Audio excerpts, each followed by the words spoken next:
Doctor Ravi Garg. मैं एक senior spine और ब्रेन सर्जन हूँ। पहले मैं पीजीआई से पढ़ाई करके अपना और पीजीआई में एज असिस्टेंट प्रोफेसर मैंने काम किया 5-6 साल। उसके बाद अभी मैं जेपी हॉस्पिटल जीरकपुर में काम कर रहा हूँ। आज हम लोग सब यहाँ इकट्ठे हुए हैं एक बहुत ही महत्वपूर्ण टॉपिक को लेके, जिसको हम स्पाइन सर्जरी के नाम से जानते हैं। स्पाइन में जैसे कि हम सब लोग जानते हैं कि आज की इस दुनिया में स्पाइन की दिक्कतें बहुत ज़्यादा बढ़ रही हैं। पहले जो दिक्कतें आमतौर पे बड़े उम्र के लोगों में पाई जाती थी, लेकिन अगर आप डाटा देखें तो दुनिया भर में और स्पेशली इंडिया में 70 से 80% लोग कभी ना कभी अपनी लाइफ में स्पाइन की या बैक की या नेक की दिक्कत से कभी ना कभी ग्रसित होते हैं। उनको कोई ना कोई दिक्कत आती ही है इसके कारण।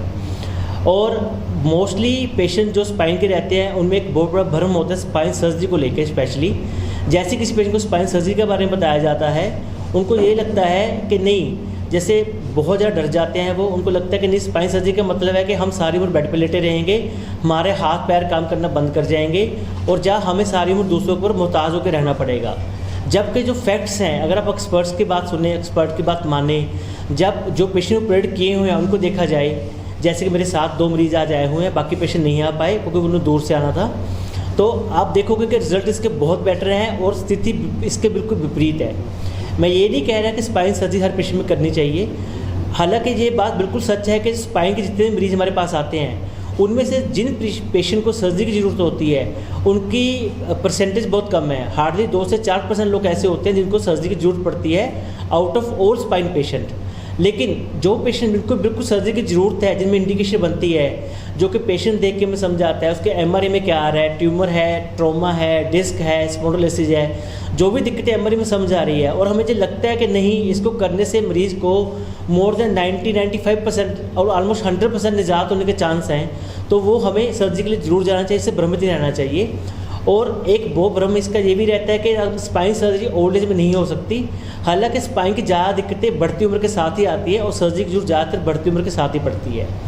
और आज की दुनिया में because of the new instrumentation, जैसे कि एंडोस्कोपिक स्पाइन है, माइक्रोस्कोपी है, इंस्ट्रूमेंट्स और टेक्निक्स चेंज होने से स्पाइन सर्जरी और भी सेफ और अच्छी हो गई है। जैसे कि आजकल हम सुनते हैं कि पित्ते का ऑपरेशन दूरबीन से होता है, ऐसे ही स्पाइन का ऑपरेशन दूरबीन से होता है। और जो कि पेशेंट को हम डे केयर बेसिस पे भी करके सुबह ऑपरेशन किया, शाम को घर भेज दिया, आज ऑपरेशन किया, अगले दिन घर भेज दिया, और जिस दिन ऑपरेशन करते हैं पेशेंट को उस दिन चला फिरा देते हैं।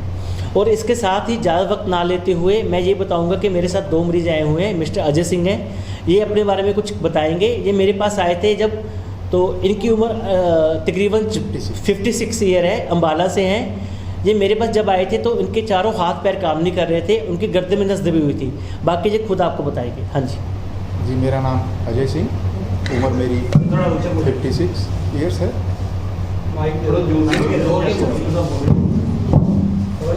मुझे प्रॉब्लम हुई थी, मेरे हाथ पैर काम नहीं कर रहे थे और मैं तो जीने की उम्मीद ही छोड़ बैठा था।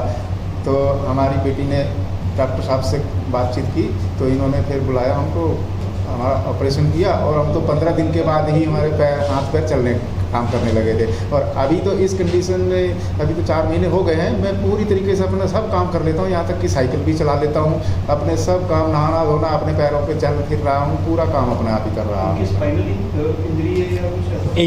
इनके केस में जो बीमारी थी उसको हम सर्वाइकल स्पॉन्डिलोलिटिक माइलोपैथी कहते हैं। गर्दन में दबाव था बहुत ज़्यादा, गर्दन में स्पाइन के ऊपर दबाव था, बोन्स बड़ी हुई थी, तो हमने पूरी एक हड्डी मनका निकाल के उसमें ग्राफ डाल के इनको ठीक किया है। इनके जख्म का निशान भी देख सकते हैं जहाँ घाव बना हुआ है। और जब पेशेंट आए थे चम्मच भी पकड़ नहीं पा रहे थे, हाथ इनका हिल नहीं रहा था एंड टांगे बिल्कुल बेड रिटर्न थे। लेकिन सर्जरी के भगवान की कृपा से इतने अच्छे हो गए, 20 दिन बाद चलने फिरने लायक हो गए हैं और आज 4 महीने बाद ऑलमोस्ट नॉर्मल लाइफ जी रही है। सर कितना टाइम लगता है रिकवर करने में? ये एक स्पेशल केस है या ऐसे ही होता है? देखिए मोस्टली केस ऐसे ही होते हैं, बाकी हर चीज़ डिपेंड करती है कि आपको कितनी चोट, आपके कारण क्या है क्षति का, चोट है, ट्यूमर है। जैसे कि 2 मरीज जिन्होंने आज आना था नहीं आ पाए, उनमें से एक मरीज़ के गर्दन में 2 गांठें थी, दोनों का मैंने इकट्ठे ऑपरेशन किया था। उनकी स्थिति सेम थी, उनको भी बेड रिटर्न थे, माता जी मीना देवी नाम है, तो वो सोलन से हैं, तो वो भी सेम थे इनके जैसे। उनकी रिकवरी में कुछ टाइम लगा क्योंकि उनकी बीमारी पुरानी थी, उनको तकरीबन 3 से 4 महीने लगे रिकवर होते, लेकिन आज के टाइम में वो बिल्कुल चल फिर रहे हैं, स्वस्थ हैं। सर बचपन से जिनको पैरालिसिस या पोलियो है उस केस में कुछ हो सकता है? नहीं, सॉरी टू से, लेकिन जिनको बचपन में क्षति रहती है, तो कुछ स्पाइन केस ऐसे भी रहते हैं जो स्पाइन इंजरी के कारण हो गए हैं, उनमें भी कुछ होने के चांस काफ़ी टाइम कम रहते हैं। ऐसा नहीं है कि हर में फिर मेरा ये उद्देश्य ये नहीं है कि मैं ये कहना चाहता हूँ हर पेशेंट को सर्जरी के लिए भागना चाहिए, हमें सर्जरी करवानी चाहिए। उद्देश्य ये है जिनको ज़रूरत है, जिनके एमआरआई में दिक्कत है, जिनको हमें लगता है कि हाँ करने से बहुत अच्छे हो जाएंगे, रिजल्ट आने की उम्मीद बहुत अच्छी है, उनको इस चीज़ से घबराना चाहिए।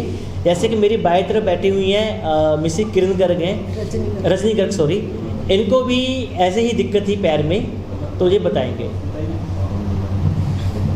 सर मुझे 2-3 साल से बहुत पेन थी, ऐसे लेग में आती थी, हमें पहले पता ही नहीं चला इतनी पेन क्यों है।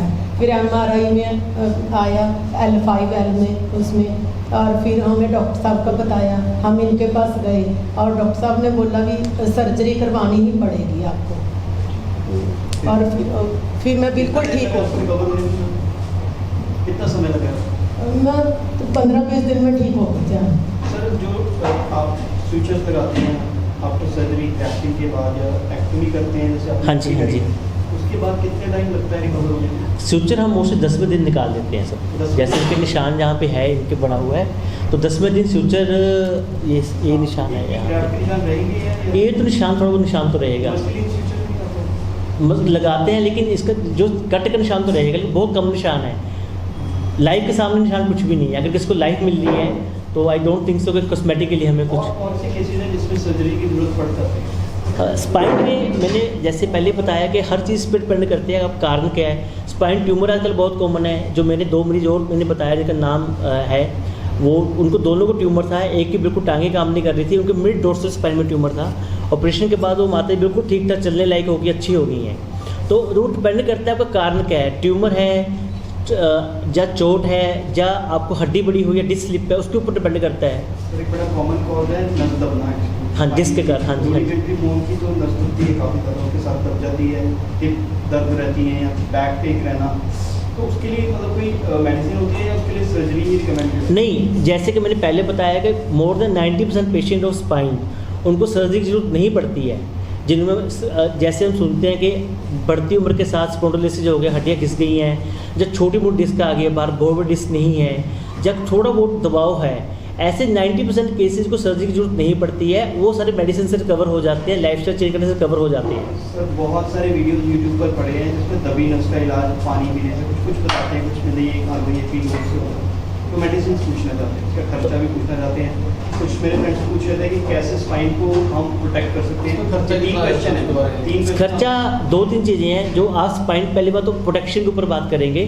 प्रोटेक्शन अच्छी बात है क्योंकि हमें अपना लाइफस्टाइल मॉडिफिकेशन करना पड़ेगा, पोजीशन ठीक रखनी पड़ेगी, सीधा होकर बैठना पड़ेगा, ठीक है। उसके बाद ये है कि आगे झुक के नहीं बैठना, रेगुलर एक्सरसाइज करनी है, वेट कंट्रोल करना है, स्पोर्ट्स शू पहन के रखिए, गद्दा अच्छा होना चाहिए, ये सब चीज़ मैटर करती है। क्योंकि लॉन्ग टर्म में मैं अपने पेशेंट को ये बात बोलता हूँ कि जैसे लॉन्ग टर्म में पेशेंट आते हैं कि आपकी जो लाइफस्टाइल मॉडिफिकेशन है, देखो बैक पेन के लिए कोई सर्जरी नहीं होती, ठीक है। बैक पेन के लिए लाइफस्टाइल मॉडिफिकेशन चाहिए आपको। सर गद्दा हार्ड या सॉफ्ट? फर्म होना चाहिए, ऐसा हार्ड स्टोनी हार्ड भी नहीं चाहिए लेकिन सॉफ्ट भी चाहिए, फर्म होना चाहिए, बहुत ज़्यादा दबे ना, आपकी स्पाइन को सपोर्ट करे ना कि उसको ख़राब करे। सर दबी नस का कोई इलाज है? दबी नस का इलाज यही है कि अगर बहुत छोटी बहुत नस दबी हुई है पेशेंट को, देखो हर चीज़ के लिए सर्जरी ऐसा नहीं है कि दबी नस में आपके सिम्टम मैटर करते हैं। अगर आप एमआरआई कराओगे, मेरे में आपने एमआरआई कराओगे, हम सब लोग एमआरआई कराएंगे तो हम में से 5-10 लोग की 10 नस जब सिम्टम नहीं है, नसी दबी हुई नस आ जाएगी उसमें, लेकिन इसका मतलब ये नहीं कि हम सर्जरी की तरफ भागे या मेडिसिन की तरफ भागे। जब तक सिम्टम नहीं है तो हमने कुछ नहीं करना।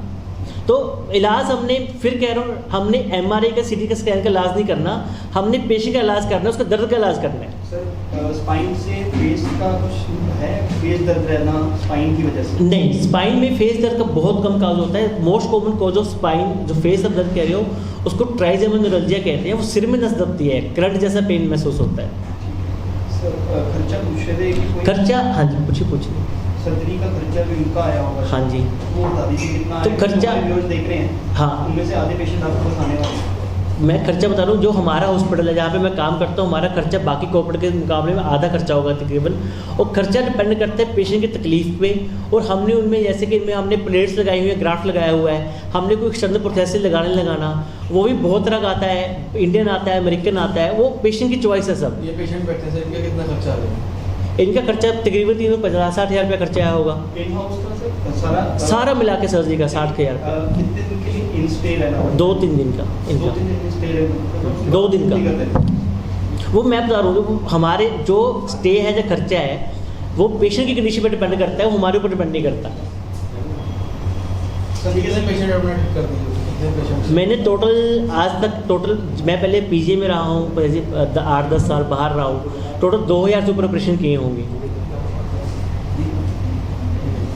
ठीक है जी। सर आजकल कोरोना का टेस्ट जरूरी है, इसलिए कुछ करते हैं आपको बता दें। कोरोना टेस्ट करना चाहिए, बिल्कुल करना चाहिए। देखो जब तक नहीं है, बचाव में बचाव है। Thank you sir. ओके। बात करेंगे सर। ठीक है, थैंक यू।